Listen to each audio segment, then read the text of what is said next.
जय श्री कृष्णा। दोस्तों, हमारे शास्त्रों में कहा गया है कि सच्ची भक्ति में वो शक्ति होती है जो स्वयं ईश्वर को भी धरती पर आने के लिए विवश कर देती है। लेकिन क्या आपने कभी सुना है कि कोई इंसान मरने के बाद अचानक इतना भारी हो जाए कि पूरे गांव के बड़े से बड़े बलवान पुरुष मिलकर भी उसकी आरती को 1 इंच भी हिला न पाए? सब उसे पापिनी समझने लगे और फिर अचानक एक महाचमत्कार हो।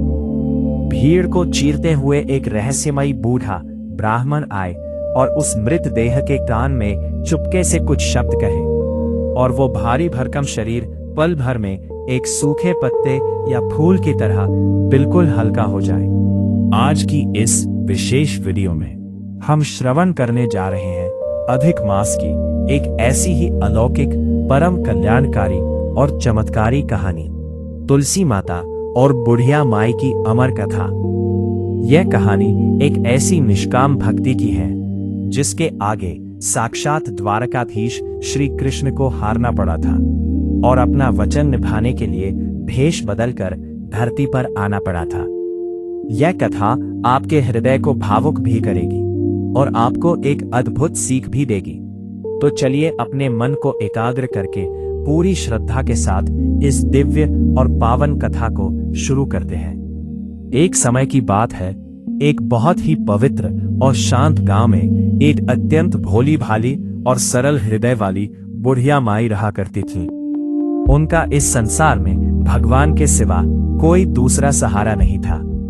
गांव की अन्य सभी महिलाओं की तरह बुढ़िया माई का भी एक कड़ा नियम था कि वे रोज सुबह ब्रह्म मुहूर्त में उठती थी, स्नान आदि करके पवित्र होती थी और फिर गांव के मंदिर के प्रांगण में लगी तुलसी माता को सींचने यानी जल चढ़ाने जाया करती थी। गांव की बाकी औरतें तो बस औपचारिकता पूरी करने के लिए तुलसी जी के पौधे में जल अर्पित करती थीं और अपने अपने घरेलू कामकाज के लिए तुरंत वापस लौट जाती थी। परंतु बुढ़िया माई ऐसी नहीं थी। वे जल चढ़ाने के बाद वहीं मिट्टी के चबूतरे पर बैठ जाती थी और बड़ी ही आत्मीयता और श्रद्धा के साथ तुलसी माता के पत्तों को निहारते हुए अपनी गोदी फैलाकर एक विशेष प्रार्थना गाया करती थी। वे रोज एक ही सुर में कहती थी, हे तुलसी माता, तुम तो सबकी दाता हो, पूरे संसार का कल्याण करने वाली हो। मैं रोज नियम से आकर तेरा यह छोटा सा बिरला सींचती हूँ, मेरी लाज रखना। मुझे घर में सेवा करने के लिए एक सुशील बहू दे, पहनने के लिए सुंदर पीले रंग की धोती दे, खाने के लिए मीठा मीठा ग्रास दे। मृत्यु के बाद मुझे सीधे बैकुंठ धाम में वास दे। चलते समय मेरी चटक की चांद दे। मेरा प्राणांत गारस यानी एकादशी के पवित्र दिन पर हो और जब मेरा यह शरीर छूटे तो मुझे साक्षात भगवान श्री कृष्ण का कंधा नसीब हो। बुढ़िया माई बिना एक भी दिन चूके रोज आकर यही बातें दोहराती थी और उनके मन में यह दृढ़ विश्वास था कि तुलसी माता उनकी पुकार एक ना एक दिन जरूर सुनेंगी। धीरे धीरे समय बीतता गया और बुढ़िया माई की यह अनोखी और अत्यंत भारी मांग सुनकर तुलसी माता के मन में गहरी चिंता समा गई। वे सोचने लगी कि बाकी सब तो ठीक है, लेकिन मैं एक साधारण वृद्धा को साक्षात जगत के स्वामी श्री कृष्ण का कंधा कैसे दिला सकती हूँ। इसी गहरी चिंता और व्याकुलता के कारण तुलसी माता का हरा भरा रहने वाला पौधा धीरे धीरे पीला पड़ने लगा और सूखने लगा। तुलसी माता को इस तरह दिन दिन मुरझाते और कुम्हलाते देख एक दिन भगवान विष्णु बेहद चिंतित हो गए। उन्होंने तुलसी जी के पास आकर बड़े प्रेम से पूछा, हे तुलसी, तुम तो हमेशा खिली खिली रहती हो, फिर अचानक तुम्हें ऐसा क्या कष्ट हो गया है कि तुम इस तरह भीतर ही भीतर सूखी जा रही हो? तुम्हारे इस दुख का कारण क्या है? तुलसी माता ने पहले तो लोक लाज के कारण कुछ भी कहने से मना कर दिया, लेकिन जब भगवान ने बार बार आग्रह किया और प्रेम पूर्वक पूछा तो तुलसी माता ने लंबी सांस लेकर कहा, प्रभु, मेरे पास गांव की एक बूढ़ी माई रोज सुबह जल चढ़ाने आती है। वो बड़ी भोली है, लेकिन जल चढ़ाते समय वो मुझसे बहुत बड़ी बड़ी मांगे कर बैठती है। मैं उसकी बाकी सारी सांसारिक इच्छाएं जैसे बहू, धोती, बैकुंठवास और एकादशी की मृत्यु तो अपनी कृपा से पूरी कर सकती हूँ, लेकिन वो अंतिम समय में आपके साक्षात कृष्ण रूप के कंधे की मांग करती है। अब आप ही बताइए प्रभु, मैं उस तुच्छ मानव देह के लिए भला द्वारकाधीश श्री कृष्ण का कंधा कहां से लाकर दूं? यदि उसकी यह इच्छा अधूरी रह गई तो मेरी भक्ति और महत्ता पर आंच आएगी। इसी लाज और चिंता के कारण मैं सूखी जा रही हूं। तुलसी माता की यह भोली और धर्म संकट भरी बात सुनकर भगवान विष्णु के चेहरे पर एक मंद और मनमोहक मुस्कान तैर गई। उन्होंने तुलसी माता के पत्तों पर अपना हाथ फेरते हुए उन्हें सांत्वना दी और बड़े ही मधुर स्वर में कहा, हे प्रिय तुलसी, तुम इस बात को लेकर अपने मन में तनिक भी चिंता मत करो। तुम बिल्कुल निश्चिंत रहो और अगली बार जब बुढ़िया माई तुम्हारे पास आए तो उसके मन में यह संदेश डाल देना कि जब उसका इस धरा पर अंत समय आएगा तो मैं स्वयं सारे काम छोड़कर धरती पर आऊंगा और उसे अपने कंधों पर उठाकर ले जाऊंगा। ये मेरा तुम्हें और उस भक्त को अटूट वचन है। भगवान का यह आश्वासन पाकर तुलसी माता का पौधा एक बार फिर से हरा भरा और खिलखिला उठा। उधर बुढ़िया माई लगातार अपनी उसी श्रद्धा के साथ रोज तुलसी जी की सेवा करती रही। देखते ही देखते कई साल और बीत गए। बुढ़िया माई का शरीर अब पूरी तरह से जर्जर और वृद्ध हो चुका था। आखिरकार एक दिन भगवान के वचनानुसार एकादशी का वही पवित्र दिन आया जब बुढ़िया माई के प्राण पखेरु उड़ गए और उन्होंने इस नश्वर संसार को हमेशा के लिए अलविदा कह दिया। जैसे ही पूरे गांव में बुढ़िया माई की मृत्यु की खबर फैली, चारों तरफ सन्नाटा पसर गया और देखते ही देखते उनके घर के बाहर गांव वालों की भारी भीड़ इकट्ठा हो गई। सभी ने मिलकर अंतिम संस्कार की तैयारियां शुरू की। बांस की अर्थी सजाई गई और बुढ़िया माई के शव को उस पर लिटा दिया गया। लेकिन जैसे ही गांव के 4 हट्टे कट्टे और बलवान पुरुषों ने मिलकर अर्थी को उठाने के लिए अपने कंधे लगाए, वे हैरान रह गए। अर्थी अपनी जगह से 1 इंच भी टस से मस नहीं हुई। पुरुषों ने अपनी पूरी ताकत झोंक दी।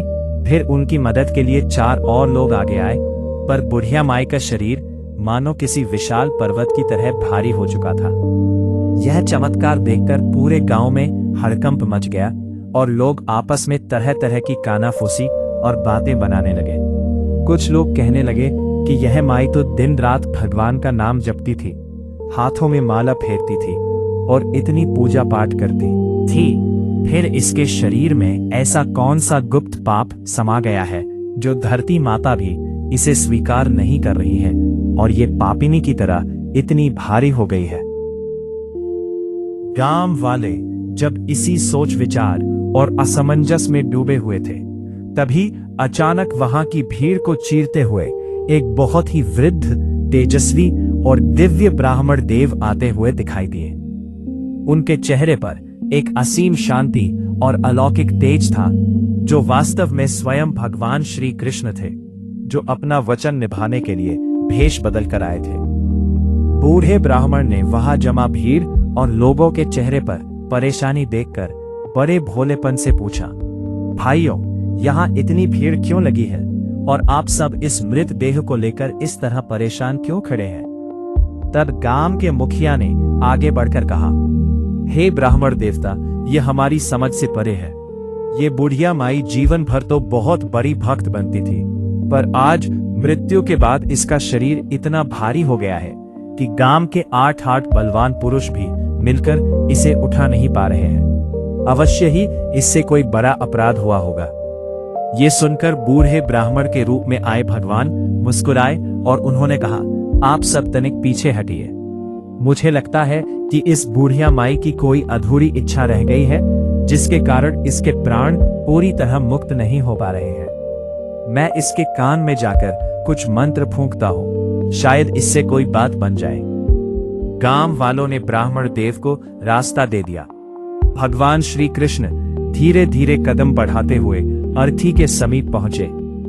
उन्होंने बुढ़िया माई के निष्प्राण मुख की ओर देखा और अत्यंत करुणा के साथ उनके कान के पास झुककर बहुत ही धीमे और मधुर स्वर में कहा, अब संकोच मत कर और अपने मन की सारी इच्छाएं निकाल ले।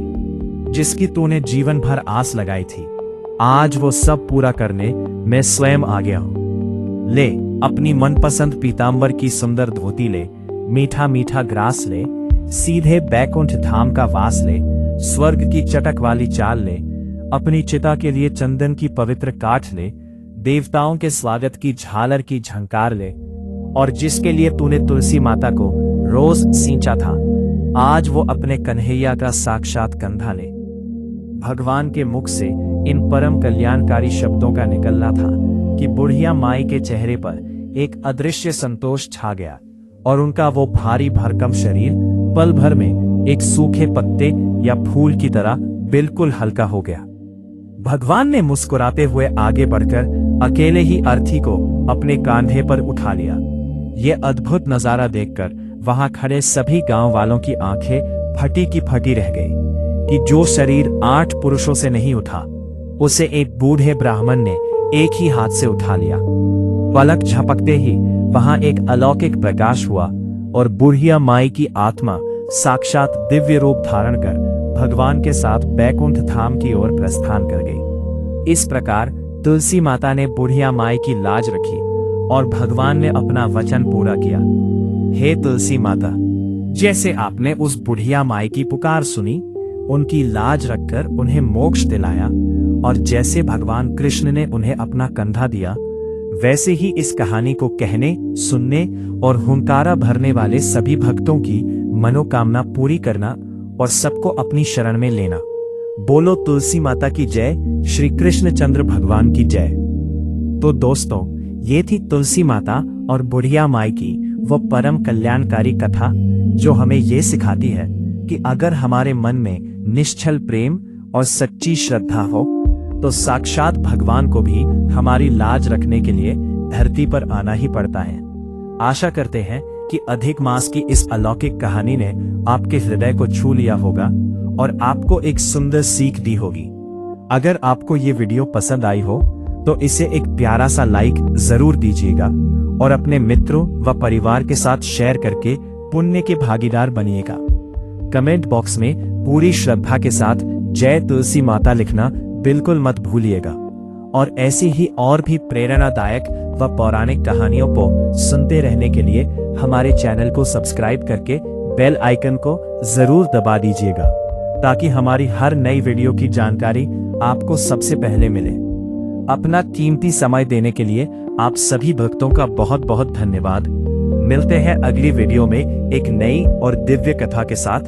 तब तक के लिए भगवान श्री कृष्ण की कृपा आप सब पर बनी रहे। जय श्री कृष्ण।